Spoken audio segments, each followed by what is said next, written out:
And we're back. And it's time to discuss more Justice League versus Suicide Squad. Wow. Issues 2 and 3. Quite a read. Yeah. Oh, yeah. Yeah. If we thought issue 1 was a read, Yep. these are even more of it. Yeah. Yeah. Very good. Very good. In the meantime, what else can we say about Caitlin Snow? Just before we get into it, Caitlin Snow, she's a character in the Flash TV show. And these issues really is reestablishing this character, which kind of, it's always nice when you see new characters break out. Yeah, and it's always nice, too, to have a new interpretation of an old character like Killer Frost, who's been around for a long time. For a while, for me, especially classic Killer Frost was just sort of another ice-themed villain. Yes. I mean, there are plenty of ice-themed villains out there. Giving her this new backstory, making her more of a sympathetic character, and she also has to drain life forces, too. That at least that helps her to stand out a bit more. Well, let's get to it. Justice League versus Suicide Squad number 2. Justice League versus Suicide Squad chapter 2. Well, every big crossover has to have the big fight. This issue, we see the big fight. Yeah, for pretty much the entire issue. Yes. Too. And there's a lot of talking back and forth between the squad. And as first they're fighting all together, the one big group battle royal, and then they start going, they're splitting up. Was it Deadshot who said, yeah, let's split up because they can't, as a team, they're pretty much unstoppable, the Justice League, but let's split them all up and try to see how we do with them. Yep, and that's one of the things that Deadshot mentions later on, too, is that the squad isn't a team. They're individuals who come together, so by splitting the Justice League up, they can rely on their own strengths to take on the Justice League. And I think one of their strengths seems to be trash talking. Yes. Because this is a lot of trash talking. I mean, this is a lot of pair-ups that have grudges. I mean, you have Flash and Captain Boomerang, who have been at each other's throats for how long? You have Batman and Deadshot, where Deadshot's just sort of the antithesis of what Batman is, especially with his love of firearms and stuff. And then having Green Lantern, Simon Baz and Jessica Cruz go after El Diablo, and Diablo's standing down there saying, "What is this? They sent 2 nobodies against me?" Exactly. Really? You're not even Green Lantern. Maybe he wanted Hal Jordan. I don't know. The 2 standout fights in this issue, well, first, it was the Enchantress and Superman, because, as we know, Superman is vulnerable to magic. So he takes a couple of shots, but also Wonder Woman and Harley Quinn, that was hilarious. And we have our issues with the standalone Harley Quinn, but in Suicide Squad, she comes together as a character. Maybe it's because she's part of an ensemble. It was hilarious just reading them going back and forth. Yeah, and there's even some really funny references by Harley too, because she asks Wonder Woman if she's so angry because Batman, Superman, and Harley are the new Trinity. And she asks if Wonder Woman's so upset because she's made of mud. She's referencing the original origin. It's really funny. And then throwing a bomb at Wonder Woman that ends up just being confetti, and that just enrages Wonder Woman. And she says, "Geez, I'd rather be fighting the Furies than fighting Harley Quinn." Oh, all of that was great. And then we had a very interesting moment where Killer Croc and Aquaman are fighting, and Killer Croc says, "I owe you for that time in Amnesty Bay." Aquaman has no recollection of it. Okay. Yeah.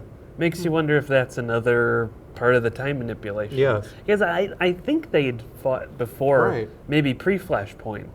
But I didn't remember that in New 52, so that might be another another little clue to what's going on with that. And also Max Lord's still meeting with his little team, and both Johnny Sorrow and the Emerald Empress both mention that they realize time has been manipulated. Yes. Johnny Sorrow has access to other dimensions. He knows time's been manipulated. Emerald Empress is originally from the future, and she also mentions she's looking for the Legionnaire, which I'm assuming it would be a member of the Legion of Superheroes who were suspiciously absent for the Legionnaires for DC Universe Rebirth.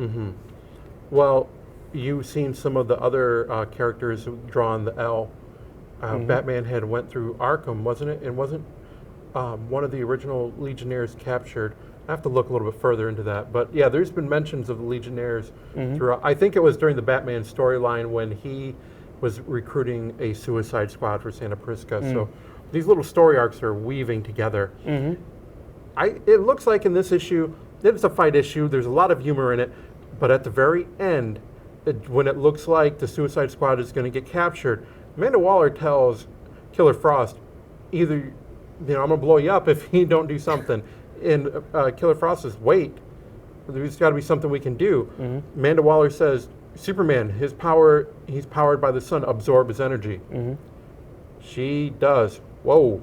Yeah, it's also worth noting, really with the exception of the Enchantress, the rest of the Suicide Squad doesn't fare that well against... I mean, they do pretty well for a while, but they all end up getting captured.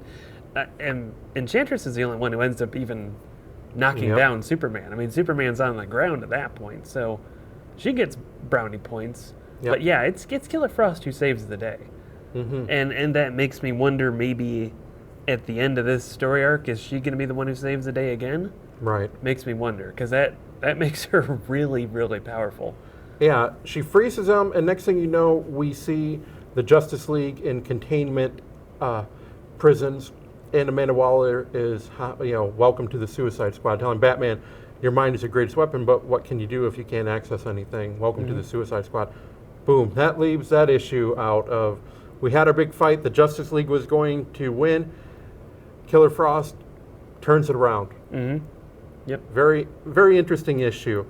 And sets up, of course, Justice League versus Suicide Squad number 3. Justice League versus Suicide Squad chapter 3. I have to say, at least they're consistent in the name. yeah. If not creative, they're consistent, yeah. This one starts out with Batman, and it looks like his best Silence of the Lambs impersonation. Hannibal Lecter all took up. He escapes. Amanda Waller says, well, I thought you'd be out an hour ago. And they start to talk. In the meantime, there's 2 other plot points that's going on here. And I'll let you talk about Max Lord talking with the rest of this, I don't want to say right yet, but the rest of these people he's assembled. Yeah, the weird cacophony of villains he's assembled. Is, in the last issue, Maxwell Lord is kind of trying to get them onto his side. Trying to assure them, he has to assure Lobo that he's not manipulating him, which Lobo's fine with, so maybe he's being manipulated. He's aiming them against Amanda Waller. Is he wants to save the world, as he puts it, but he needs to get something else. They haven't said what that is, but in repayment, he's going to let them take out Amanda Waller, because they want to take out Amanda Waller. So in this issue, they're at some weird South Pacific island. They get in, slaughter everybody.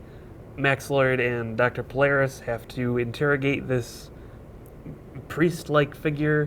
And apparently what Max is looking for isn't so much a something as it is a someone. And someone he can control. And we don't really know who that is yet. I'm assuming another big villain, based on his choice of villains so far. Probably another a villain kind of that we obscure haven't, villain. maybe a villain we haven't seen yet. Or used in this light, too. I also liked it that Amanda Waller and Batman are talking. In the meantime, Flag and Katana were going back to one of the prisons to get the black box. They get the black box, and Waller and Batman they're sparring back and forth, and you see that there is mutual respect, but they're talking. All of a sudden, Amanda Waller comes out as, hey, Justice League's free to go. After they both there's more trash talking back and forth. Great moment when Flash golds Captain Boomerang into touching his cell, and that static charge goes out. You knew that was going to happen. Oh yeah, I knew it. So yeah, it was funny. But we find out now, Amanda Waller shows Batman what's going on, and shows the footage from that prison escape. The catacombs. The catacomb. Ooh, very vicious. And they kind of go. She names all of the people that he had, Max Lord had brought together. Which is a good introduction for those of you who might not know who most of those villains Exactly. are, like Johnny Sorrow or Rustan. One thing that I really liked is when they brought up Max Lord, the Superman, his as they said, turn off the laser eyes. They went red. He knows Max Lord. This incarnation, New 52 universe, Rebirth, they don't know him, but Superman does. And you go ahead and tell him a little bit why Superman knows him as well. I mean, knows of him and knows how dangerous he can be. Yep, well, remember, this is pre-Flashpoint Superman, who's in the New 52 universe. In pre-Flashpoint, there was the Countdown to Infinite Crisis, where Max Lord had kind of been a villain for quite a while. He outs himself as being a really major villain. Yes. Ends up, killing Blue Beetle. A major manipulator. Oh, yeah, and major mind controller, too, because that was sort of his power. Previously, I mean, we knew him originally from Justice League International. He was a financial backer, kind of an obnoxious jerk, but a good guy until he revealed he actually hated superheroes and wanted to kill them. And things kind of went downhill for his popularity at that point. But in New 52, he hasn't been that yet. So he's still sort of an unknown face to most of these characters, except to Superman. Superman and Amanda Waller, because Amanda Waller knows Max Lord. And we also find out at the very end, well, when Amanda Waller says, you guys need to protect me from these people, the squad just starts laughing. I love that scene. They're all there. They just all start laughing. And the Justice League just looks at them like, okay, that's not really funny. And we finally find out what is the connection with all these villains. Why do they hate Amanda Waller so much? That's because they are Amanda's original Suicide Squad. Wow. Yeah. Now we know why they're going to Belle Reve. Now they know how to get in. Now we know everything is. They were her first Suicide Squad, and that's probably why they were locked up, is because she couldn't control them. Max Lord knows this, and he breaks them out to get revenge on Amanda to further his ambition. The Suicide Squad and the Justice League don't know what they're getting into with Max Lord, but Superman does, and he knows how much of a threat they are. Boom.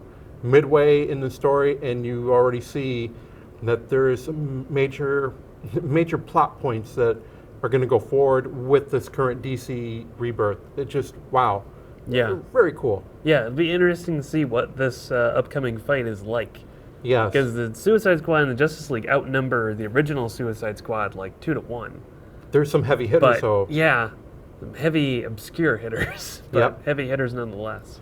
I liked when they talked about Enchantress, that she had, from the future, residual, some type of green, her eye was some type of Green Lantern technology. Yep. Boom. Yep, I think that's something they originally mentioned in the old comics, too, since it was a green energy. I think they mentioned it a few times, but they never really put it together. Put it together. Yeah. Well, that concludes where we're at with Justice League vs. Suicide Squad. We've all 3 issues in. A lot going on. We had the obligatory, we got to go find them. Now we got to go fight. And now we're going to come together and fight another menace. So the formula's working. Classic team-up, fight, superhero formula. But it's working right now. Yeah. We'll see how well those 2 teams operate together. Yes. Too, because they didn't seem to get along too much before that. No, so how are they grudgingly going to get along? And that's going to be very interesting. So next week, we definitely will be talking about Justice League Suicide Squad number 4.